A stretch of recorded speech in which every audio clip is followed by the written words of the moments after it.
अस्सलाम वालेकुम। Programme special talk में आया फयाज कुरैशी। नाज़रीन, अॼु मिनरल समिट खे ख़िताब कंदे वज़ीर आज़म भारत खे ॿीहर ॻाल्हियुनि जी आछ करे छॾी आहे। संदसि चवणु आहे त भारत ऐं पाकिस्तान जे विच में जंग वारो माहौल न सिर्फ़ु ॿिन्ही मुल्कनि जी अवाम जे तरक़ी जे ख़िलाफ़ु आहे, बल्कि झगड़नि ऐं तनाज़नि सां न सिर्फ़ु मसइलनि जो हल नथो निकिरी सघे, पुरअमन मसइलनि जो हल चाहियूं था। वज़ीर आज़म जिते कॉन्फ्रेंस खे ख़िताब कयो त ईअं बि चवणु आहे संदसि त जेके असांजा वसीला आहिनि उहे न सिर्फ़ु फ़ुज़ूल में ज़ाया वञनि था, बल्कि इहे जेके वसीला अवाम जे मफ़ाद में जेकॾहिं ख़र्च कया वञनि त उनजो न सिर्फ़ु मस्बत नतीजो हासिल थी सघे थो, बल्कि असां जंहिं अंदाज़ सां पंहिंजी जेका स्ट्रेटजी हलायूं था उन में असांखे मुश्किल सूरतालुनि खे न सिर्फ़ु मोह ॾियणो पए थो, बल्कि असां पंहिंजा वसीला अवाम जे भले जे बजाए ग़लति रुख में इस्तेमालु कयूं था। असां चाहियूं था त पाड़ेसरियुनि सां न सिर्फ़ु मसइला हल थियनि, बल्कि इन हवाले सां असीं ॻाल्हियुनि जे हवाले सां बि तयारु आहियूं। हिकु पासे भारत खे ॻाल्हियुनि जी आछ थिए थी, पुरअमन माहौल जोड़ण जूं कोशिशूं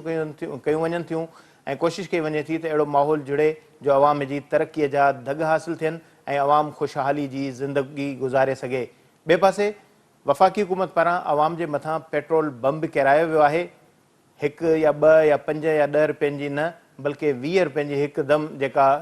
पेट्रोल ऐं डीज़ल जी क़ीमत में वाध कई वई आहे, उन सां न सिर्फ़ु अवाम वधीक मुश्किलातुनि जो शिकार थिए थो, बल्कि जिते मुल्क महांगाई जी शरह में वकोड़ियल आहे उते अवाम खे वधीक महांगाई जो जेको बोझ आहे उहो बर्दाश्त करण जे हवाले सां ज़हनी तौर ते तयारु कयो वियो आहे। मुल्क गुज़िरियल साल खां वधीक अरसे खां न सिर्फ़ु महांगाई जी वकोड़ में आहे, बल्कि अवाम मुश्किल तरीन जेका ज़िंदगी आहे गुज़ारे रहियो आहे। माण्हू पंहिंजा बचा विकिरो करणु ऐं ख़ुदकुशी वारे माहौल जे तरफ़ राग़िब थियनि था। अहिड़े क़िस्म जा वाक़िया न सिर्फ़ु रिपोर्ट थियनि था, बल्कि अवाम मुश्किलातुनि खां तंग ईंदो पियो थो वञे ऐं रोज़ रोज़ जूं जेके हालतूं आहिनि उहे मुश्किलातुनि जो शिकार अवाम खे बणाईंदे वधीक तकलीफ़ दे जेको वक़्तु ॾेखारण जे हवाले सां अॻिभराई करे रहियूं आहिनि। अहिड़ी तरह सां हिकु पासे पेट्रोल जा अघु वधी रहिया आहिनि, ॿिए पासे पाड़ेसरियुनि सां ॻाल्हियुनि ॿोलियुनि जो सिलसिलो जेको आहे उनखे वधाइण जी ॻाल्हि कजे थी, त ॿिए पासे चाइना सां सी पेक मुआदे जो जेको ॿियो मरहलो आहे उन जी शुरूआति कंदे 6 जे लॻभॻि जेके मुआदा याददाश्तनामा आहिनि उन्हनि ते सयूं कयूं वयूं आहिनि ऐं ख़ुशख़बरी ॾेखारी वई आहे त 10 सालनि खां वधीक जेको अरसो गुज़रंदे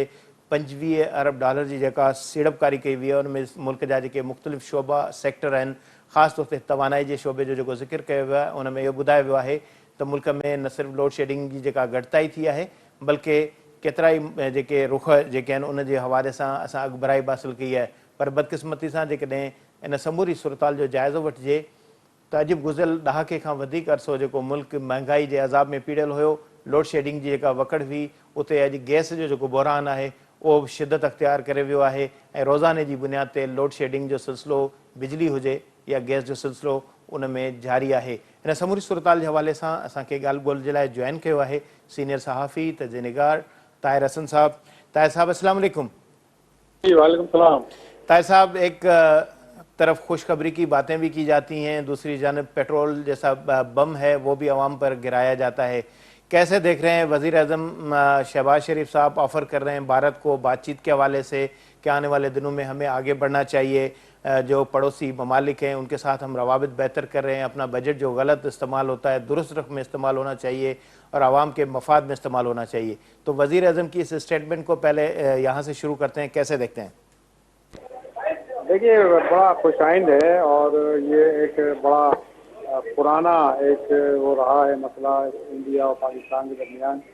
कई जंगें भी हो चुकी हैं और इस हवाले से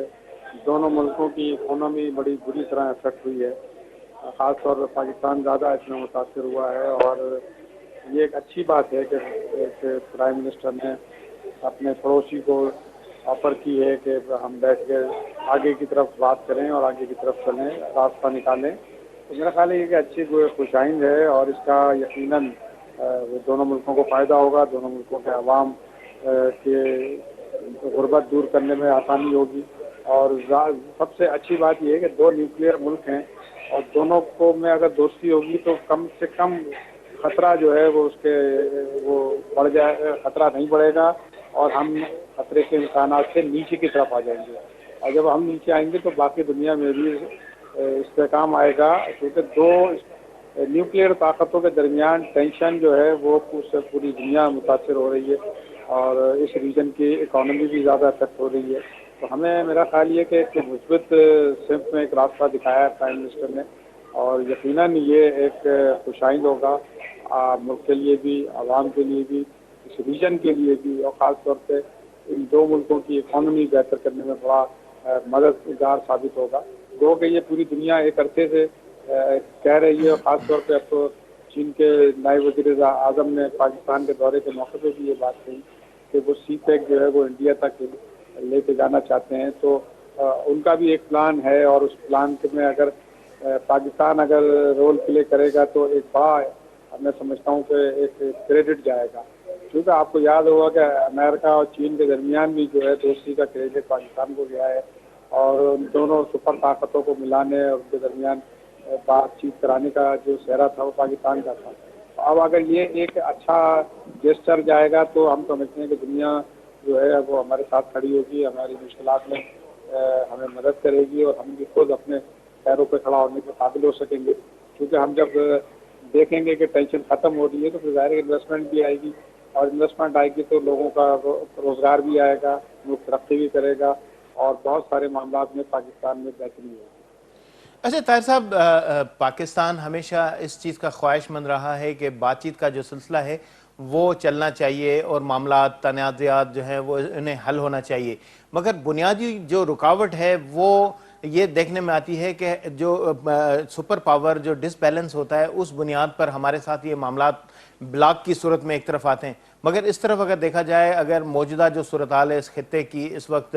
جو China one road one belt کے سلسلے میں بھی آگے بڑھ رہا ہے، سی پیک منصوبے کے سلسلے کے حوالے سے بھی آگے بڑھ رہا ہے، تو اس صورتحال میں ظاہر ہے جہاں بزنس چائنا کی ضرورت ہے وہاں بھارت کی بھی یقیناً ضرورت ہوگی، وہ ظاہر ہے دنیا کے لیے ایک بڑی منڈی کی حیثیت ضرور رکھتا ہے، مگر اسے بھی اپنے فارن ریزروز اور اس طرح کے دوسرے معاملات ہیں چلانے کے لیے دنیا سے تجارت کی جو ہے وہ اہم ضرورت اس کے لیے ہوتی ہے۔ تو اس تمام معاملات کے حوالے سے جہاں ضرورت ہوتی ہے تو یہ معاملات جو ہیں وہ اس معاملے میں کوئی رکاوٹ اس طرح نہیں ہے کہ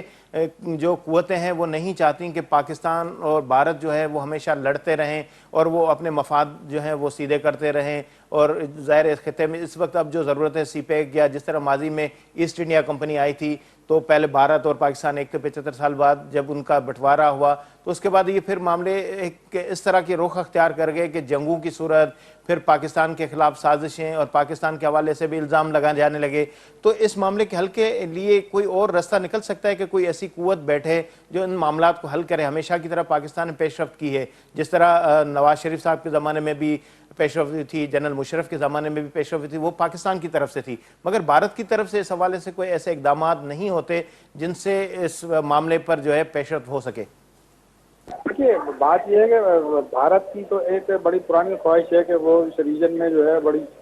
بڑی کوئی قوت بن جائے، لیکن ظاہر ہے کہ ہمارے بھی اپنی ایک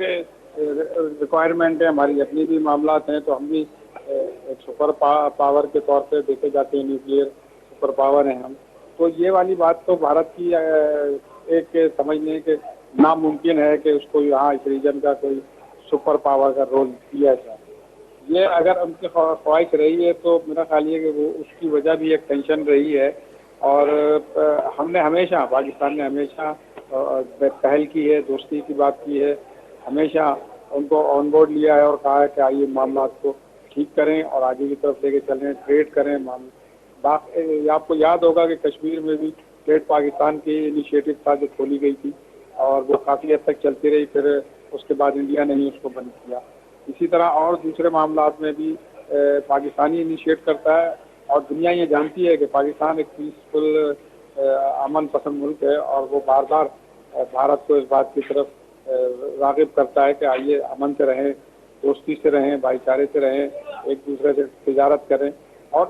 یہ دنیا بھی یہ دیکھ رہی ہے کہ سب سے زیادہ اگر کوئی اس معاملے میں کوئی خرابی پیدا کر رہا ہے تو وہ ہندوستان ہے، اور ہندوستان پوری کوشش کرتا ہے کہ کسی طریقے سے پاکستان کو جو ہے وہ مشکل میں ڈالے، تاکہ اس کی جو ایک خواہش ہے سپریمیسی کی وہ جو دنیا دیکھے، حالانکہ دنیا اس کو اچھا نہیں سمجھتی ہے اور اس کے لیے بہت مشکلات کھڑی ہو رہی ہیں۔ اس ریجن میں ظاہر ہے کہ پہلے تو رشیا تھا ایک سپر قوت، اور وہ اس کے ساتھ کافی دوستی تھی اس کی، لیکن رشیا کے بعد جو ہے وہ چائنا جو ہے وہ کافی حد تک انڈیا سے وہ اس میں ہے، तंग है और वो इंडिया जो है मुस्तकिल बॉर्डर पे टेंशन रखता है, उनके मामला को ख़राब करने की कोशिश करता रहता है और उसकी एक ख्वाहिश है। लेकिन पाकिस्तान एक प्रबल मुल्क है, हमने ऑफ़र की है फिर, और हमारी ख्वाहिश होगी कि इंडिया भी इसी तरीके की ऑफ़र जो है उसको एक्सेप्ट करे, आए, बैठे, बात करे और अपने मुल्क की गुर्बत भी दूर करे। उसके यहाँ 40-45 करोड़ लोग जो हैं वो गुर्बत की लकीर से नीचे रह रहे हैं, जिनके पास छत नहीं है, जिनके पास खाने को नहीं है, जिनके पास पहनने को कपड़े नहीं है। तो अगर उनको इन सब कुछ चीज़ों से, मुश्किलात से निकलना है तो बैठ के बात करनी पड़ेगी, दोस्ती करनी पड़ेगी, माहौल को ठीक करना पड़ेगा, बजाय इसके कि वो हमसे ज़्यादा असला खरीदता है जाके दुनिया में, हमसे ज़्यादा जो है वो दिफा के ऊपर खर्च करता है। तो उसको भी चाहिए कि ये सारा पैसा अपने मुल्क के अवाम पे लगाए, उसकी ग़ुर्बत दूर करने पे लगाए और जो एक जेस्चर हमने दिया है उस जेस्चर को एक्सेप्ट करे और आगे की तरफ बढ़े। सही। अच्छा ताहिर साहब, थोड़ा मुल्क की सूरत-हाल की तरफ भी लौटते हैं। पाकिस्तान में जहां अवाम मोहब्बत और अमन की ख्वाहिशमंद है, मगर उनके लिए एक जीना, उनके लिए ज़िंदगी गुजारना भी एक बड़ा मुश्किल मरहला बना हुआ है। आए दिन महंगाई का जो बोझ है उनके ऊपर डाल दिया जाता है, टैक्सेस का बोझ डाल दिया जाता है, वो भी अवाम भरते हैं। अचानक से पेट्रोल की जो कीमत है 20 रुपए का इजाफा कर दिया गया है। ज़ाहिर है हुकूमत तो ये जवाब बता रही है कि IMF के साथ मुआहदा है, हम उससे बाहर नहीं निकल सकते, उसके तहत हमें मजबूरन ये तमाम फैसले करने पड़ते हैं। मगर जो बातें की जाती थी कि पेट्रोल 150 रुपए का होना चाहिए, फिर दोबारा 300 की तरफ बढ़ता जा रहा है, डॉलर है कि उतरता है, फिर एकदम से फिर वापस उसकी कीमतें चढ़ जाती हैं। अब इस दफ़ा फिर दोबारा जो पेट्रोल और डीजल 20-20 रुपए का अचानक जो इजाफा कर दिया गया है, नहीं समझते कि इससे एक और महंगाई का तूफान पैदा होगा, आवाम की ज़िंदगी और मज़ीद अजीरन होगी? नहीं, यकीनन ये बिल्कुल सही कह रहे हैं आप, मुश्किल होगी लोगों के लिए, तकालीफ बढ़ेंगी और महंगाई बढ़ेगी और गुर्बत भी बढ़ेगी। तो मेरा ख्याल ये है कि इन्होंने ये पैसे बढ़ाना अगर किसी कंडीशन का हिस्सा है तो बात ये है कि हम IMF को जो है इस बात की यकीन दहानी क्यों नहीं करा पाए अब तक, या अब तक उनको ये एश्योरेंस क्यों नहीं दे पाए कि हम आपकी जो भी आपके लोन है, जो भी आपके डीज हैं, वो हम किसी और जरिए से वापस करने के काबिल हैं और कर देंगे। ये कंडीशन का हिस्सा होता है कि जहाँ जहाँ आपकी रिकवरी हो रही है, आप वो रिकवरी में ही हमारा जो है वो लोन के पैसे शामिल करें और हमें वापस करें। तो हम अभी तक इस बात की तरफ कोशिश ही नहीं कर पाए कि हम अपने कोई और रिसोर्सेज से बढ़ा के इतनी इनकम बढ़ाएं कि हम उनके जो लोन है उसको रीपे कर सकें और उनको इस बात का एहसास दिला सकें कि नहीं सिर्फ पेट्रोल और बिजली के पैसे बढ़ाने से ही आपके लोन पे नहीं होगा, हमारे पास और भी तरीके हैं। हम वो अभी तक जनरेट भी नहीं कर पाए और ना उनको कोई गारंटी दे पाए हैं। मेरा ख्याल ये है कि हमें अब इस पे बहुत फोकस करना चाहिए। हमारे जो इकोनॉमिस्ट हैं या जो हमारे फाइनेंस के मामला देखते हैं उनको ये सब करना पड़ेगा, अदरवाइज तो आप हर महीने इसी तरह पैसे बढ़ाते रहेंगे और फिर उसके जो मुश्किलात होंगी वो पूरा मुल्क उठाएगा, पूरे मुल्क के अवाम उठाएंगे और ये कोई अच्छा जेस्चर नहीं है। क्योंकि अब ये ऐसे वक्त में पैसे बढ़ाने जा रही है गवर्नमेंट जब इलेक्शन में करीब आ रहा है और उसकी वजह से भी जो है मामला जो है वो और आगे की तरफ जाएंगे और आप बार बार पैसे बढ़ाने का मतलब ये है कि क्योंकि लोग तो बात ये कर रहे हैं कि शायद डॉलर 500 का हो जाएगा और पेट्रोल भी 500 का हो जाएगा, तो ये बड़ी खौफनाक सूरत हाल है। हम लोगों को एश्योरेंस नहीं दे पा रहे हैं कि चीज़ें ठीक हो जाएंगी, बेहतर हो जाएंगी, ना ही हम उनके इनकम और ये ना ही हम उनके जो है मसाइल को हल करने में कामयाब हो सके हैं अब तक। तो हमें उस तरफ जाना पड़ेगा और हमारी जो कोशिशें हैं वो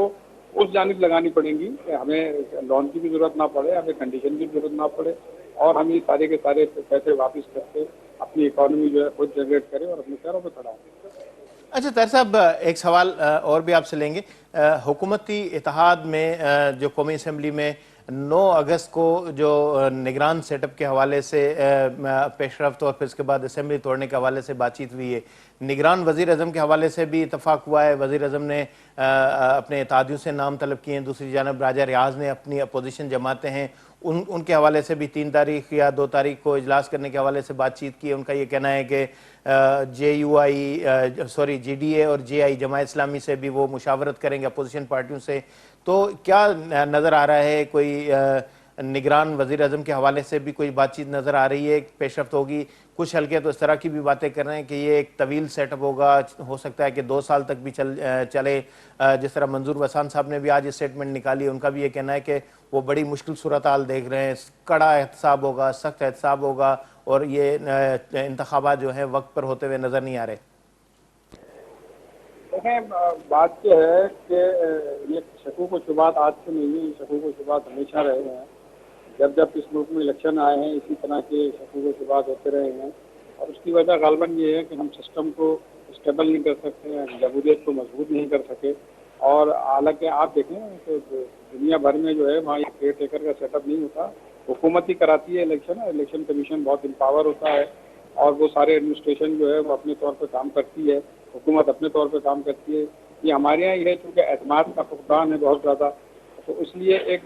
یہ طریقہ نکالا گیا کہ کیئر ٹیکر سیٹ اپ بنایا جائے۔ اب کیئر ٹیکر سیٹ اپ بنانے میں جو مشکلات، پریشانیاں اور مینٹل ایکسرسائز ہوتی ہے وہ ایک تھکا دینے والی ہوتی ہے، اس کی وجہ سے پولیٹیکل اسٹیبلٹی نہیں آتی ہے، اکانومی جو ہے وہ اس کی اسٹیبلٹی نہیں آتی ہے۔ تو یہ مسائل جو ہے یہ ہمارے اپنے پیدا کرنا ہے، بجائے اس کے کہ ہم لوگوں میں کانفیڈنس پیدا کریں، حکومت اپنی جگہ کام کرتی رہے، الیکشن کمیشن پاورفل ہو، الیکشن کرائے اور جو بھی پارٹی آئے اس کو پاور ٹرانسفر کر دیا جائے۔ یہ ہمارے یہاں یہ ایک سسٹم جو ہے اب اس میں بحث چل رہی ہے کہ کون وزیر اعظم ہوگا، کیوں ہوگا، کیسے ہوگا، کس کا ہوگا۔ ایک نئی طریقے سے یہاں ڈبیٹ چلتی ہے، 6 مہینے ہم اسی میں گزار دیں گے کہ کون کیئر ٹیکر ہوگا، پھر ہم اس میں گزار دیں گے کہ اگلا پرائم منسٹر کون ہوگا۔ تو یہ پولیٹیکل انسٹیبلٹی ہوتی ہے، اس سے جمہوریت مضبوط نہیں ہوتی بلکہ جمہوریت کمزور ہوتی ہے۔ اور اس میں سمجھتا ہوں کہ ہمیں بالکل پاور کرنا چاہیے الیکشن کمیشن کو، اور الیکشن کمیشن کو بھی چاہیے کہ وہ اپنی سنسیریٹی اور اپنی کیپیبلٹی کے ساتھ الیکشن کرائے اور لوگوں کو اعتماد دلائے کہ وہ کیپیبل ہیں اور جو وہ الیکشن کرائیں گے وہ ٹرانسپیرنٹ اور بالکل فیئر ہوں گے، اور اس کا جو نتائج آئیں گے وہ بالکل فیئر ہوں گے۔ ہمارے یہاں بدقسمتی یہ ہے کہ الیکشن تو ہو جاتا ہے اور کچھ کوشش کر کے ٹرانسپیرنٹ بھی کر لیا جاتا ہے، لیکن نتائج جو ہے وہ لوگ اس پہ ایکسیپٹ نہیں کرتے ہیں، اور نہ ہی وہ سمجھتے ہیں کہ یہ ریئل ہیں، یہ سمجھا جاتا ہے کہ نتائج تبدیل کیے گئے۔ تو ہم اگر یہ اعتماد نہیں بحال کر سکے لوگوں کا، اور ہم لوگوں کو یہ یقین نہیں دلا سکے کہ الیکشن فیئر ہوا ہے اور اس کے نتائج جو ہیں بالکل ٹھیک ہیں اور ایکسیپٹیبل ہیں، تو یہ سارے مسائل اسی طرح کھڑے رہیں گے اور ہم اسی طرح مشکلات کا شکار رہیں گے، عدم اعتماد بڑھتا جائے گا، اور عدم اعتماد بڑھے گا تو آپ سمجھتے ہیں کہ پھر جمہوریت مضبوط نہیں ہوگی، اور جمہوریت مضبوط نہیں ہوگی تو کون مضبوط ہوگا، اختیارات مضبوط ہوں گے، ملک کو کتنی تکالیف ہوں گی، یہ سب کو پتہ ہے۔ اس پہ میرا خیال یہ ہے کہ ہم بات کرنے بھی بیکار ہے اب تو، کیونکہ ہم اس کے سسٹم کو ٹھیک کرنے کی طرف نہیں جا رہے ہیں، ہم اسی کی بحث میں لگے ہوئے ہیں کہ کیئر ٹیکر کون ہوگا۔ یہاں تک اب تو یہ بھی بات ہوتی ہے کہ آئی ایم ایف والے کیئر ٹیکر بنائیں گے، کوئی کہتا ہے کہ نون لیگ بنائے گی، کوئی کہتا ہے جماعت اسلامی، کوئی کہتا ہے جے یو آئی۔ تو ہم تو ابھی تک انہی بحث میں پڑے ہوئے ہیں، اور ہمارا جو میڈیا ہے وہ اسی میں الجھ کے رہ گیا ہے۔ لوگوں کے مسائل اس وقت دیکھیں پورے ملک میں سیلاب کا بہت شدید خطرہ بڑھ رہا ہے۔ مجھے خیال میں نیٹ ورک میں شاید کا گڑبڑ تھی وئی ہے۔ بہرحال اعتماد کی ضرورت ہے، اگر جے اعتماد نہ رہندو تو اساں پرانن بحثن میں انہن معاملن میں الجھل رہنداسیں جے کنسرن نہ ہوندا۔ وقت بریک جو وٹھدا شارٹ بریک۔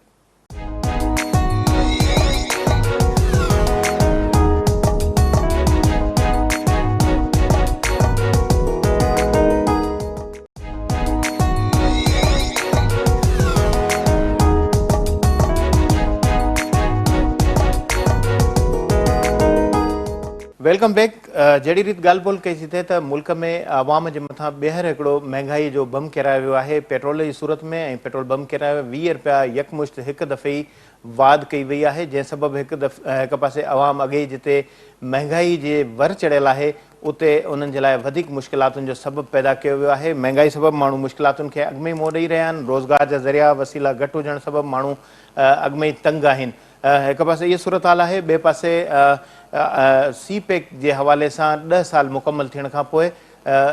وفاقی حکومت چائنا کے وچ میں بہر جو معاہدہ تھیا 25 ارب ڈالر اگ میں ہی جو مختلف انفراسٹرکچر ہوجے، ڈیولپمنٹ ہوجے یا خاص طور سے صنعتی معاملہ ہوجن، انہن کے حوالے سے معاہدہ تھیا، ان ہانے بہر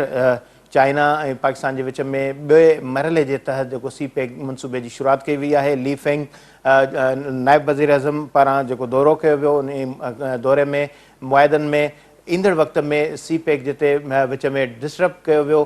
بہر ان کے بحال کرن کھان پوئے ان کے لائے اگبرائی جو سلسلو جو شروع تھی ویو ہے۔ ون روڈ ون بیلٹ سلسلو جو ہے उन में बगबराई थींदी। पाकिस्तान ऐं भारत जे विच में जिते मामला मुश्किलातुनि जो शिकार आहिनि उते पिणु वज़ीर अज़म पारां मिनल समिट खे ख़िताब कंदे चयो वियो आहे त असां चाहियूं था त पाड़ेसरी मुल्कनि सां न सिर्फ़ु तइल्क़ात बहितर हुजनि बल्कि जेके वसीला जिन जो इस्तेमालु अवाम जे मफ़ाद जे बजाए ॿियनि रुखनि में इस्तेमालु थींदा हुया उन्हनि खे बहितर रुख में इस्तेमालु कजे। त ॻाल्हियुनि ॿोलियुनि जो सिलसिलो करण जे हवाले सां वज़ीर अज़म पारां आछ कई वई आहे। त हिन हवाले सां समूरीन ॻाल्हियुनि ते बहस मुबाहे जे लाइ असांखे जॉइन कयो आहे नाले वारो तजुज़ेकार ऐं इकनॉमिस्ट डॉक्टर रफ़ीक चांडियो साहब। अच्छा डॉक्टर साहब, जहिड़ी रीति पाकिस्तान ऐं भारत विच में केतिरनि सालनि खां वठी न सिर्फ़ु जेका मजमूई सूरताल ॾिठो वञे त हिकिड़ो तनाज़े वारी सूरताल रही आहे, ख़ासि तौर ते जेके अॼु जेको मिनल समिट खे वज़ीर अज़म ख़िताब कयो आहे ऐं ॿीहर पाड़ेसरीनि सां तइल्क़ात खे बहितर करण जे हवाले सां आछ ॾिनी आहे भारत खे, कीअं था ॾिसो न सूरताल में जिते पाकिस्तान हिन वक़्तु माशी सूरताल मां निकिरण जे हवाले सां पंहिंजी कोशिशूं करे रहियो आहे या सीपेक जेको मनसूबो आहे उन ते अॻिभराई जी कोशिशूं थी रहियूं आहिनि? ॾिसो, हिते असां ॿिनि शयुनि खे डील करे रहिया आहियूं। हिकिड़ो आहे त पाकिस्तान जी जेका सूरत हाल आहे, पाकिस्तान खे जेका स्ट्रेटजी आहे, हिकमत अमली आहे त पाकिस्तान जेके कर्ज़ आहिनि जेके हिन वक़्तु अनमेनेजेबल आहिनि टोटली, उन्हनि सां डील करण लाइ पाकिस्तान खे हिकमत अमली छा हुजणु घुरिजे। उन में पहिरियों इहो आहे त भई उन्हनि खे उन में इन्वेस्टमेंट अचे मुल्क में। हाणे फॉरेन डायरेक्ट इन्वेस्टमेंट जेका आहे उहा गुज़िरियल काफ़ी अरसे खां वठी असां वटि नरम शर्तनि जे बावजूदि बि ख़तमु थींदी रही आहे। सुवालु इहो आहे त हिन वक़्तु जॾहिं IMF सां इहा डील कई आहे त हुननि जी इहे बि शर्तनि में शामिल तव्हां पंहिंजो एफर्ट्स कंदो ऐं ज़ाहिर आहे त उहे हिननि खे करणु घुरिजनि। उन लाइ जेको तकड़ में जेको हे वॾा महा हिकिड़ा इकनॉमिस्ट हथु कया आहिनि, मुस्लिम लीग नून, जिन में डार आहे ऐं पहिरीं शौकत तरीन हुयो, अहिड़नि माण्हुनि खे जेका सम्झ में ॻाल्हि ईंदी आहे उहा अकाउंटेंट नंबर ईंदी आहे। उहा ईंदी आहे त जेके टपड़ आहिनि इहे विकिणो, ऐं इहो सोचण जे बजाए त इकनॉमिस्ट ऐं अकाउंटेंट में फ़र्क़ु हिते जेके डार ॾिसणो आहे त डार ऐं शौकत तरीन जी इकनॉमिक स्ट्रेटजी में ॾिसो। मिसाल तौर ते अॼु जेका थी आहे मदनी जेका थी आहे कॉन्फ्रेंस, इन कॉन्फ्रेंस जो सॼो मक़सदु इहो आहे त जेके अरब सगुरा आहिनि उन्हनि खे जेको न्यू कॉलोनियल स्ट्रक्चर में इन्वेस्टमेंट प्लान लाइ आणनि पिया, उहो प्लान पेश करणु आहे, जंहिं प्लान तहत असां सां ॿुधाईंदा त बाबा हीअ असां सां आहिनि, मैपिंग कई अथनि अॻु में ई त बाबा हिते हिते असां वटि इहे शयूं आहिनि, हाणे तव्हां खणो ऐं तव्हां कयो, पर ॿिए असांखे कर्ज़नि लाइ मददगार थींदा रहिजो। इहा एॾी वीक पोज़ीशन आहे। तव्हां ॾिसंदो हिंदुस्तान जूं जेके इन्वेस्टमेंट जी पोज़ीशन्स आहिनि, कंडीशन्स आहिनि, उहे असां खां इंतिहाई वधीक सख़्तु आहिनि, पर पोइ बि हिंदुस्तान में इन्वेस्टर इन्वेस्ट करे थो। हिंदुस्तान हिकिड़ी वॾी इन्वेस्टमेंट डेस्टिनेशन आहे। चाइना जेको आहे पंहिंजे हिसाब सां हिकिड़ो सख़्तु मुल्क आहे कानून हिसाब सां, पर पोइ बि दुनिया सॼी जो इन्वेस्टर उते पंहिंजी इन्वेस्टमेंट क्राउड करे थो पियो। हिते बेसिकली फुक़दान आहे, टेक्निकल मामलनि जो फुक़दान आहे, तव्हांजो जेको ट्रस्ट आहे, तव्हांजो इमेज आहे, उन सॼे जे करे तव्हां माना हिन वक़्तु तव्हांजी जेको टारगेट आहे उहो हुजणु घुरिजे जेका लार्ज स्केल मैन्युफैक्चरिंग आहे, स्मॉल स्केल मैन्युफैक्चरिंग आहे ऐं ॿियो सर्विस सेक्टर आहे, तव्हांखे उनखे टारगेट कंदो। पर तव्हां टारगेट कयो पिया जेके तव्हांजो बेसिक रॉ मटीरियल ॾींदड़ जेके आहिनि उहे हमेशह तव्हांजी जेका पंहिंजी इंडस्ट्री आहे जंहिंखे प्रोटेक्टेड रखंदो उन में तव्हां इन्वेस्टमेंट कंदो। तव्हांखे पंहिंजी इंडस्ट्री खपे न। सीपेक में जेका इन्वेस्टमेंट थी आहे उन में रोड रस्ता ठहनि था पिया, जॾहिं सीपेक शुरू थिए थो पियो, चाइना जो माल अचणु शुरू थिए थो पियो, तव्हांजी कैपेसिटी कान्हे का जो तव्हांजा हिन वक़्तु ताईं जेका कैपेसिटी तव्हां डेवलप कई आहे उहा तमामु थोरी आहे। उन हिसाब सां तव्हांखे नाको त मिली सघे थो पियो, पर तव्हां बि उन ट्रेड में पार्टिसिपेट कयो, उन लाइ तव्हांखे ज़बरदस्त कैपेसिटी खपे। उन में तव्हांखे इन्वेस्टमेंट तमामु घणी खपे। उहा इन्वेस्टमेंट कीअं ऐं किथां ईंदी उन जो हिकिड़ो मैप खपे ऐं उन में टाइम बि लॻंदो। हिन वक़्तु जेका तड़ तकड़ में जेका आहे इहा कोशिशि कई पई वञे, इन कोशिशि जा नतीजा मूंखे के सुठा नज़र नथा अचनि। उनजो सबबु इहो आहे, इहो जेके बि सेक्टर तव्हां कयो पिया, एग्रीकल्चर सेक्टर, तव्हां जेको मैदनात सेक्टर आहे, मिनरल्स ऐं माइंस वारो, इहे तव्हांजा बुनियादी सेक्टर हुजनि था। तव्हांजी इकोनॉमी जो रॉ मटीरियल हितां अचे थो, इन करे तव्हांजी जेका पंहिंजो इन्वेस्टर आहे, पंहिंजी जेका होम ग्रोन इंडस्ट्री आहे, जेका इन्फेंट इंडस्ट्री आहे, उनखे प्रोटेक्ट करण लाइ तव्हां वटि ज़रूरी आहे त तव्हां रॉ मटीरियल उनखे उते ॾियो। जेको तव्हां अॼु इन्वेस्टमेंट अपॉर्चुनिटी तौर ते ॿाहिरिनि मुल्कनि खे ॾियो पिया, इन जो मतिलबु आहे तव्हां ईंदड़ वक़्त में जेका क्रूशल इंडस्ट्री आहे उनखे सप्लाई करण जी पोज़ीशन में न हूंदो। सो मां सम्झां थो त इहा जेका इन्वेस्टमेंट स्ट्रेटजी आहे इहा वरी बैकफायर कंदी।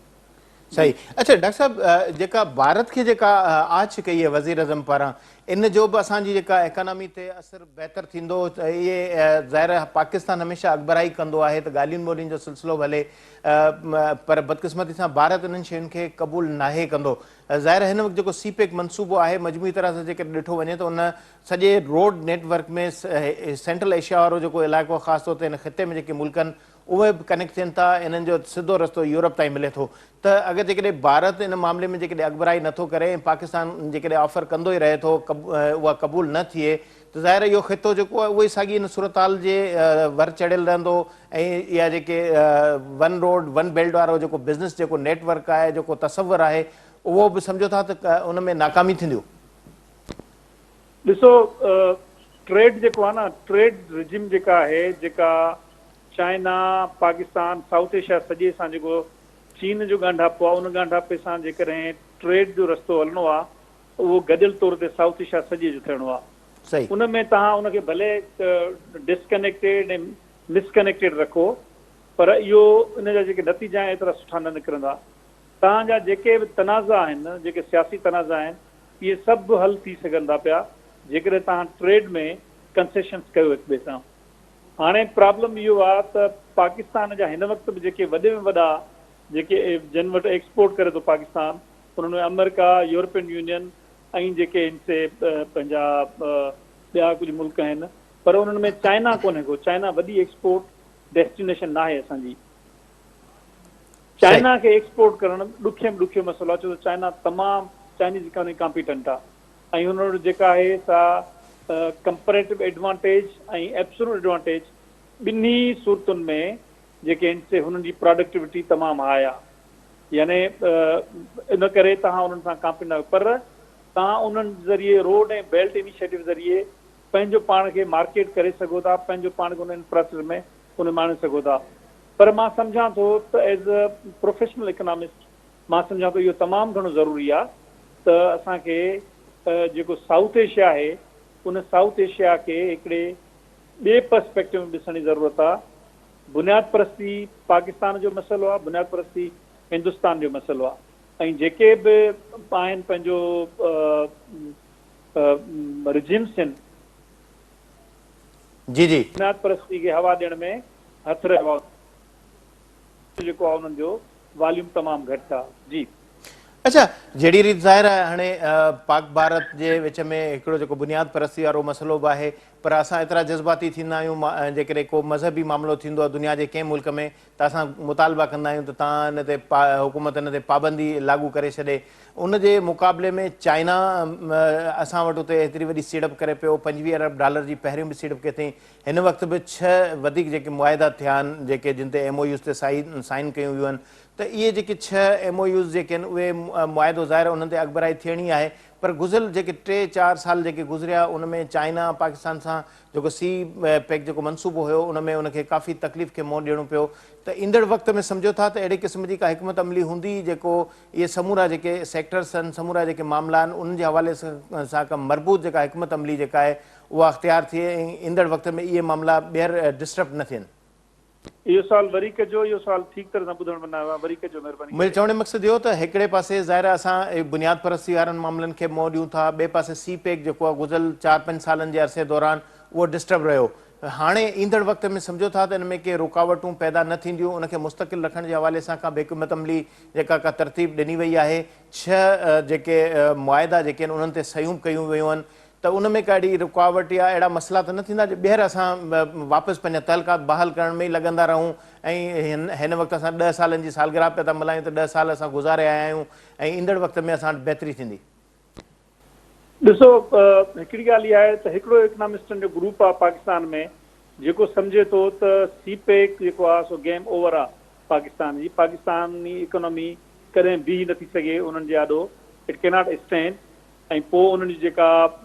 जेको बिज़नेस प्लान आहे उहो कुझु बि न हूंदो ऐं तमामु वॾी जेका आहे सा इम्पोर्ट्स जी अलगार थींदी। ऐं पाकिस्तान, मां सम्झां थो त जेकॾहिं पाकिस्तान पंहिंजी इकोनॉमिक फिज़िबिलिटी खे बहितर तरीक़े सां अंडरस्टैंड करे ऐं इम्प्लीमेंट करे त इहो मुमकिन आहे त पाकिस्तान हिकिड़ो वॾो पार्टनर थी सघे थो पियो इन सीपेक ऐं इन बेल्ट ऐं इन इनिशिएटिव सां। प्रॉब्लम इहो आहे त असांजो जेको माज़ी क़रीब आहे उन माज़ी क़रीब में जेको थियो आहे सीपेक ते असांजी तमामु वॾी इन्वेस्टमेंट थियल आहे। इहे रोडनि जा कर्ज़ खयां आहिनि असां, उहे कर्ज़ लॻल आहिनि। इहे कर्ज़ तॾहिं लही सघंदा जॾहिं उहो जेको इकोनॉमिक मैग्नीट्यूड आहे उन ते असांजी हासिलात थिए। ऐं जेकॾहिं उहे रोड तव्हां अध में छॾे, उहे सॼा मनसूबा अध में छॾे ऐं कर्ज़ तव्हां 40-45 बिलियन डॉलर जा खणी छॾिया आहिनि, उहे एड करे छॾिया आहिनि, त तव्हां कंहिं पोज़ीशन में न आहियो। इहो मनसूबो हाणे ग़लति ऐं सही जेको बि आहे इन खे करे ऐं तव्हांखे फुली सपोर्ट करे इन मनसूबे मां हिकिड़ी तमामु वॾी इकोनॉमिक जनरेट करणी पवंदी। तव्हां जेकॾहिं इकोनॉमी जनरेट नथा करे सघो तव्हां ॿेड़ो था ॿोड़ो सभिनी जो। लास्ट जेका हुकूमत हुई PTI गवर्नमेंट ऐं PTI गवर्नमेंट जेको इस्टेब्लिशमेंट जो फैक्टर हुयो, उहे यकीनी तौर ते इन जे ख़िलाफ़ हुया ऐं उन लाइ हाणे रिपोर्ट्स जेके आहिनि से पब्लिक थी वियूं आहिनि के लिकल न आहिनि त अमेरिकन इंट्रस्ट हुन में हुयो। अमेरिकन जेका इंटरफेरेंस हुई थ्रू जेके तमामु पावरफुल माण्हू हुया पाकिस्तान उन ज़रिए करे ऐं उनखे सिलो करे ऐं हिकु ताईं हद ताईं बीहारियो वियो। ऐं साज़िशूं अमेरिकन जेके आहिनि से उहे असांखे नज़र अचनि थियूं। अमेरिकन ऐं जेके देसी अमेरिकन उन्हनि जा हुया ऐं जिन में मां सम्झां थो त PTI हुकूमत बि हिकिड़ी हुनजो कारंदे वरितो हुयो। थी कुझु जी। अच्छा डॉक्टर साहब, ख़ैर ज़ाहिर हाणे हुकूमत जी कोशिशि त इहा ई आहे त हिन मनसूबे खे पंहिंजे अंजाम ताईं पहुचाइजे। ज़ाहिर हुन मां जेके समरात जेके मिलण ईंदड़ वक़्त में सनत साज़ी थिए, ज़ाहिर या अहिड़े क़िस्म जा जेके जंहिंमें शारा कुराक्रम आहे या रेलवे जो मनसूबो आहे उनखे पंहिंजे अंजाम ताईं पहुचाए। पर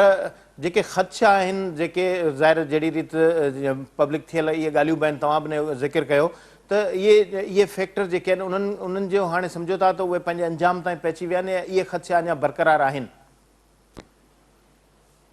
ॾिसो, रोड ऐं जेके रेलवे आहे इहे सॼे उन लेवल ऑफ फ्रेट जेका आहे जेका एक्सपोर्ट थींदी चाइना मां उनखे डिपिक्ट थो करे। इन सॼे जेको इंफ्रास्ट्रक्चर आहे इन इंफ्रास्ट्रक्चर में जेको पाकिस्तान खे सोचणो आहे उहो इहो आहे, इन सॼे मां फ़ाइदो तॾहिं थींदो जॾहिं असां वटि कुझु खपाइण लाइ हूंदो। जेकॾहिं असां कुझु खपाए सघूं था त पोइ हाणे उन खपाइण जी जेका तयारी आहे उहा तयारी ॾाढी इम्पोर्टेंट आहे। इहो जेको चाइना सां पार्टनरशिप करे असां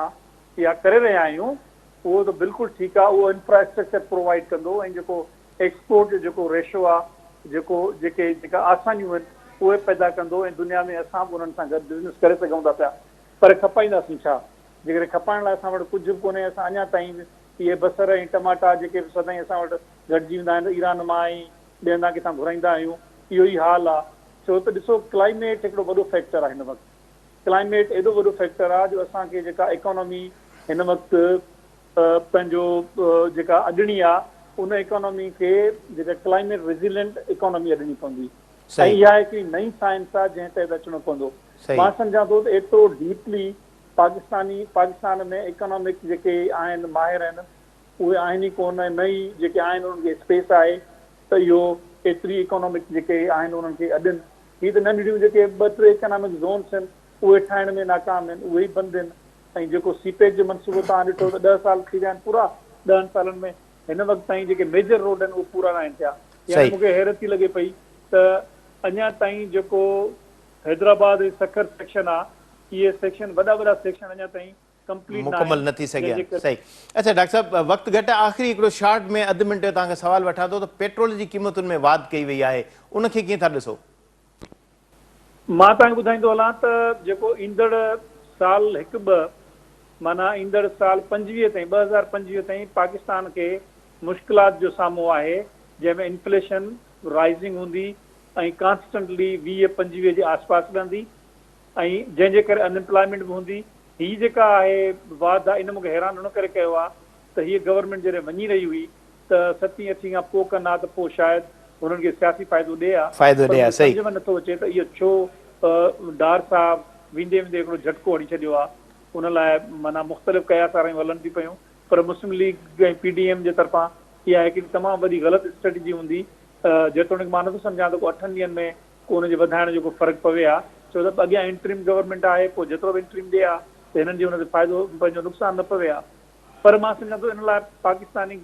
अवाम खे तयारु रहणु घुरिजे। हीअ जेके लॉलीपॉप ॾियनि पिया त इकोनॉमी जल्दी में ठीकु थियण वारी आहे, अहिड़ी ॻाल्हि मूंखे नज़र न पई अचे। ठीकु आहे, वॾी महिरबानी डॉक्टर रफ़ीक साहब, प्रोग्राम जो वक़्तु पुॼाणी पियो न त इंतिहाई अहम मौज़ू हुयो त ईंदड़ जेको 2 साल आहिनि 2025 ताईं पाकिस्तान जे अवाम जे लाइ इंतिहाई मुश्किल आहिनि, छाकाणि जो हिन हुकूमत वेंदे वेंदे पंहिंजे पेर ते कुआड़ो ज़रूरु हणियो आहे, पर जेका इंटरिम गवर्नमेंट ईंदी उहे वधीक अञा सख़्तु फ़ैसिला कंदी, इन लाइ अवाम खे ज़हनी तौर ते तयारु रहणो पवंदो। प्रोग्राम जो वक़्तु पुॼाणी थो पतो, इजाज़त ॾींदा, अला भाई।